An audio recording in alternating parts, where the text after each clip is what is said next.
Hello everyone, I am Punit and welcome to our YouTube channel Commerce Classes by Arnob sir.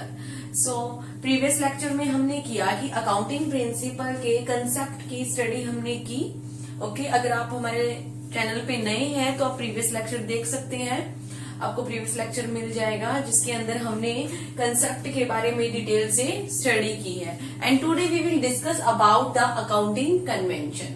आज हम करेंगे कि accounting convention क्या होता है. This is most important topic and आप इसको ध्यान से करना. एंड जो प्रीवियस लेक्चर आप वो भी देख सकते हैं एंड चैनल को सब्सक्राइब कर दीजिए ताकि आपको नई नई वीडियो की नोटिफिकेशन मिलती रहे. So let's start. First is accounting convention. की अकाउंटिंग कन्वेंशन क्या होते हैं. अकाउंटिंग कन्वेंशन एक जनरल गाइडलाइंस होती है जो कि कॉमन परसेप्शन ऑफ अकाउंटेंट का जो कॉमन परसेप्शन रहा उसी के अकॉर्डिंग कुछ जनरल गाइडलाइंस बना दी गई जिनको हम बोलते हैं अकाउंटिंग कन्वेंशन. और अगर मैं अकाउंटिंग कंसेप्ट की बात करूं तो अकाउंटिंग जो कंसेप्ट है वो आपके रूल एंड रेगुलेशन है जो कि लीगल वैलिड है, जो कि लीगल माने गए हैं कि जो सारे इंटरप्राइजेस है वो क्या कंसेप्ट को फॉलो करेंगे तो ही उनकी जो बैलेंस शीट है, स्टेटमेंट ऑफ P&L अकाउंट है या फाइनेंशियल स्टेटमेंट उनकी अच्छे से शो होगी, यानी कि ट्रू पोजीशन बताएगी बिजनेस की, प्रॉफिट एंड लॉस की. एंड जो हमारे कन्वेंशन होते हैं वो एक जनरली गाइडलाइन होती है जो कि अकाउंटेंट का जो भी इंटरप्राइजेस है उनका सेम परसेप्शन हुआ था. उन्होंने कुछ अकाउंटिंग कन्वेंशन बनाए जिनकी हम स्टडी अब करेंगे. So first convention is that convention of full disclosure. Convention of full disclosure. Full disclosure से मतलब है कि जो भी सिग्निफिकेंट इंफॉर्मेशन होती है रिलेटेड टू द इंटरप्राइज वो सारी इंफॉर्मेशन हम प्रोवाइड करें to the user of the financial statement. अब बात करते हैं कि यूजर कौन होते हैं फाइनेंशियल स्टेटमेंट के. Like owner, creditor, government and investor. So ये बहुत सारे क्या होते हैं यूजर होते हैं कि आपकी फाइनेंशियल पोजीशन जानना चाहते हैं एंड फाइनेंशियल पोजीशन का पता करना चाहते हैं. आपकी बैलेंस शीट क्या है, आपका प्रीवियस प्रॉफिट एंड लॉस क्या है. तो इन सबको बताने के लिए हम क्या करते हैं, हमें ट्रू बैलेंस शीट और true statement of P&L account बनाने की रिक्वायरमेंट होती है. तो हम ऐसी फाइनेंशियल स्टेटमेंट प्रिपेयर करते हैं जो कि फुल डिस्क्लोज करती है सारी इंफॉर्मेशन को एंड सारी इंफॉर्मेशन प्रोवाइड करवाती है. किनको प्रोवाइड करवाती है, टू द यूजर्स को प्रोवाइड करवाती है.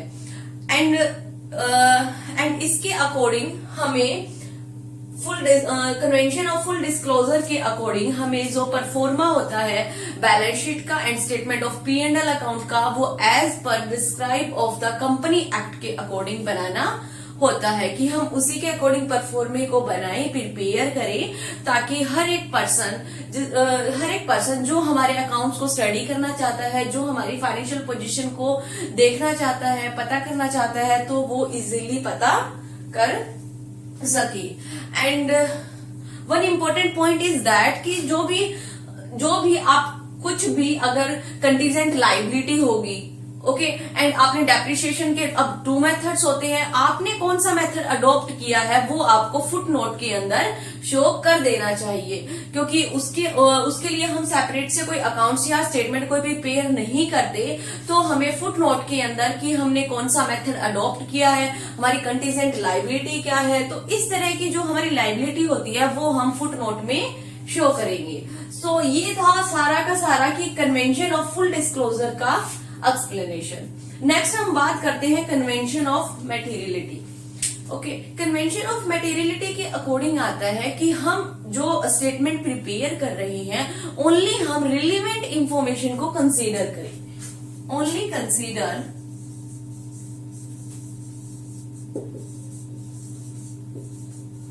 Relevant information. रिलेवेंट इंफॉर्मेशन कि हमें कोई भी जो इंफॉर्मेशन हमारे यूजर्स के लिए जरूरी नहीं है वो इंफॉर्मेशन हमें प्रोवाइड नहीं करनी चाहिए. जो हमारे यूजर्स के लिए भी जरूरी है और जो हमारे फाइनेंशियल पोजीशन के लिए भी जरूरी है ओनली उन्हीं आइटम को हमें इंक्लूड करना चाहिए एंड उन्हीं आइटम के बेस पे हमें balance sheet, profit and loss account को प्रिपेयर करना चाहिए. बट इसके अंदर एक प्रॉब्लम आती है कि अब एक पर्सन के लिए वो इंफॉर्मेशन मटेरियल हो सकती है, बट दूसरे पर्सन के लिए वो इंफॉर्मेशन इमटेरियल हो सकती है। लाइक अगर 500 का गैप आपका स्टॉक में आ रहा है तो वो क्या है, एक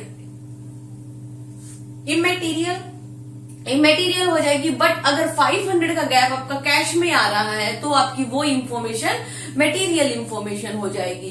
तो जो भी अकाउंटेंट होता है उसको ये ध्यान रखना होता है कि कौन सी इंफॉर्मेशन मोस्ट इंपोर्टेंट रिलेवेंट है एंड कौन सी इंफॉर्मेशन रिलेवेंट नहीं है, उसी के अकॉर्डिंग आपको ट्रांजैक्शन करनी होती है।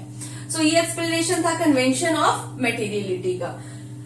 Next is convention of conservatism और प्रूडेंस। ओके, इसके अंदर क्या आता है, जो कंजर्वेटिज्म होता है उसी को हम प्रूडेंस बोलते हैं। ओके, ये आप ध्यान रखना, ये बहुत ही इंपॉर्टेंट है। सो इसके अकॉर्डिंग होता है कि हम ऑल एंटिसिपेटेड लॉसेस को इग्नोर कर देते हैं एंड ऑल एंटिसिपेटेड इनकम को हम कंसीडर करते हैं। All anticipated losses are considered, but all anticipated income and gain are ignored। जो हमारे एंटिसिपेटेड लॉस होते हैं उनको हम कंसीडर करते हैं, बट जो हमारी एंटिसिपेटेड इनकम एंड गेन होता है उनको हम क्या करते हैं, इग्नोर करते हैं। ओके, सो ये हमारा आ जाता है कन्वेंशन ऑफ कंजर्वेटिज्म में इंक्लूड होता है। एंड अगर हम आगे इसकी बात करें तो लाइक हम क्या करते हैं, प्रोविजन बनाते हैं हम। अब प्रोविजन में क्या होता है, जो लाइबिलिटी होती है हमारी वो नोन होती है, बट जो अमाउंट होती है वो हमारी अननोन होती है। प्रोविजन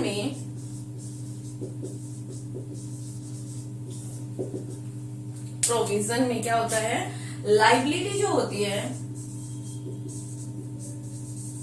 नोन होती है बट अननोन अमाउंट,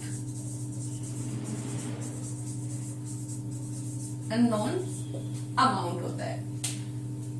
अब जो प्रोविजन हम क्रिएट करते हैं, लाइक हम क्रिएट करते हैं प्रोविजन फॉर बैड डेट्स के लिए प्रोविजन क्रिएट कर रहे हैं।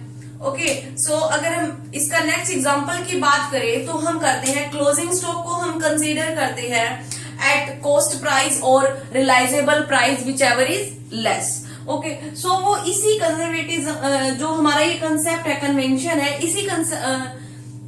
इसी कन्वेंशन के अकॉर्डिंग हम मानते हैं कि जो हम क्लोजिंग स्टॉक लेते हैं वो हम या तो हम लेते हैं कॉस्ट प्राइस और realisable value whichever is less, जो भी लेस होती है उसी को हम क्या करते हैं, कंसीडर करते हैं। So this is all about the accounting convention, कि अकाउंटिंग कन्वेंशन क्या होते हैं एंड उसका एक्सप्लेनेशन। अब हम करेंगे next difference between the concept and convention. हमने पहले की कंसेप्ट क्या होते हैं, नेक्स्ट हमने किया था कन्वेंशन क्या होते हैं, एंड अभी हम करेंगे डिफरेंस करेंगे between the concept and convention. So अगर मैं फर्स्ट डिफरेंस की बात करूं तो आता है हमारा लीगल पोजीशन, कि कंसेप्ट में क्या पोजीशन रहती है एंड कन्वेंशन में क्या रहती है।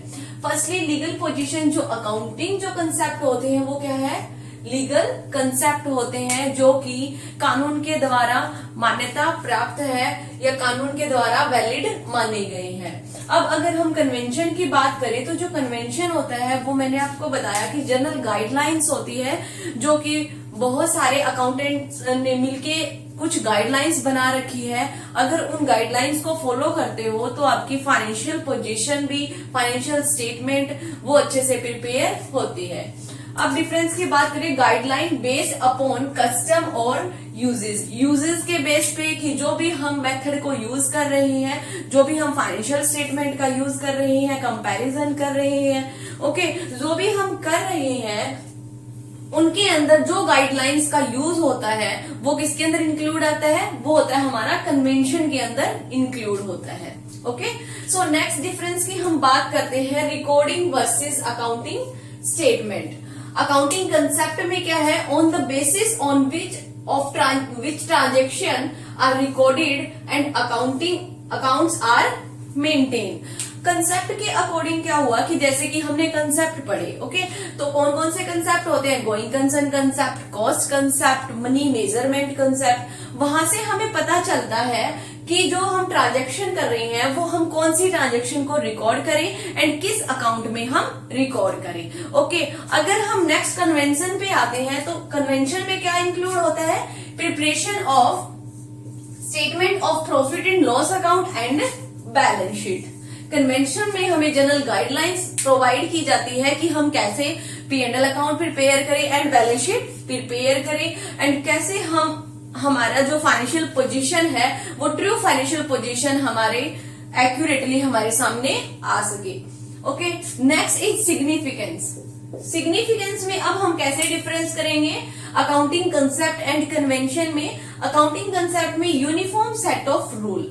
जो हमारे कंसेप्ट होते हैं, जो भी हमने अब अकाउंटिंग कंसेप्ट पढ़े, वो क्या होते हैं? हमारे एक सेट ऑफ रूल होते हैं जो कि हम जब हम अकाउंट्स को प्रिपेयर करते हैं तब हम फॉलो करते हैं। इन रूल्स को हम क्या बोलते हैं? गैप। प्रीवियस लेक्चर भी आप देख सकते हो, हमने पूरा डिस्कशन कर रखा है कि गैप क्या होता है एंड नीड क्यों अराइज हुई, तो आप प्रीवियस लेक्चर भी देख सकते हो। एंड आप सबके साथ लाइक कर दीजिए एंड आप सब्सक्राइब भी कर दीजिए ताकि आपको नई नई वीडियोस की नोटिफिकेशन मिलती रहे। ओके, सो गैप की फुल फॉर्म क्या हुई? General accepted accounting principle. Okay, next अभी हम नेक्स्ट बात करते हैं कन्वेंशन की। Not so important as accounting concept. जो हमारे कन्वेंशन होते हैं वे अकाउंटिंग कंसेप्ट जितने इम्पोर्टेंट नहीं होते, उनको आप फॉलो कर भी सकते हो और उनको आप फॉलो नहीं भी कर सकते। Next is role of personal. Personal role कितना रहता है अकाउंटिंग कंसेप्ट में एंड अकाउंटिंग कन्वेंशन में?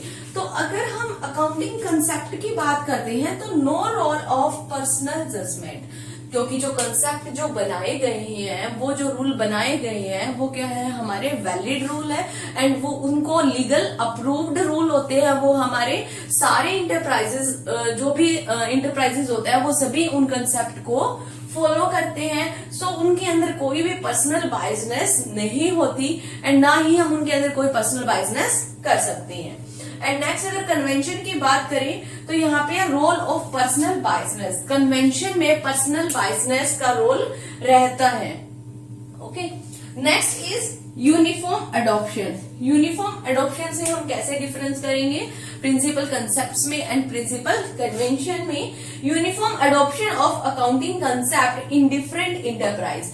जो भी डिफरेंट इंटरप्राइज कंसेप्ट्स को यूज कर रही है वो यूनिफॉर्म यानी कि सेम मैनर से यूज करते हैं। जैसा कि कंसेप्ट आपको बताया गया है उसी कंसेप्ट के अकॉर्डिंग आप क्या करते हो? अकाउंट्स प्रिपेयर करते हो, आप एंट्रीज करते हो एंड उन्हीं concept all over the world हमारे फॉलो होते हैं। डिफरेंट डिफरेंट ऑर्गेनाइजेशन के द्वारा फॉलो किए जाते हैं, बट जो कंसेप्ट रहते हैं वो क्या रहेंगे? यूनिफॉर्म रहेंगे, उन्हीं रूल एंड रेगुलेशन से प्रिपेयर किए जाएंगे। बट जो हमारे कन्वेंशन होते हैं, no uniformity in the adoption of accounting convention in various enterprises. ये कोई भी यूनिफॉर्म तरीके से यूज नहीं किए जाते, यानी कि सेम मैनर से यूज नहीं किए जाते। जैसी गाइडलाइन दी हुई है वैसे का वैसा यूज नहीं किया जाता। डिफरेंट इंटरप्राइजेस अपने अकॉर्डिंग डिफरेंट गाइडलाइंस को यूज करते हैं। सो ये था हमारा difference between the accounting concept and convention. Hope so आप सभी को अच्छे से समझ आया होगा एंड आपको जो भी प्रॉब्लम हो तो आप कमेंट बॉक्स में हमें बता सकते हैं। कोई भी प्रॉब्लम हो या कोई भी टॉपिक के रिगार्डिंग आपको समझना हो तो आप हमें कमेंट करके बता सकते हैं। And please like, share and subscribe my channel. Thank you.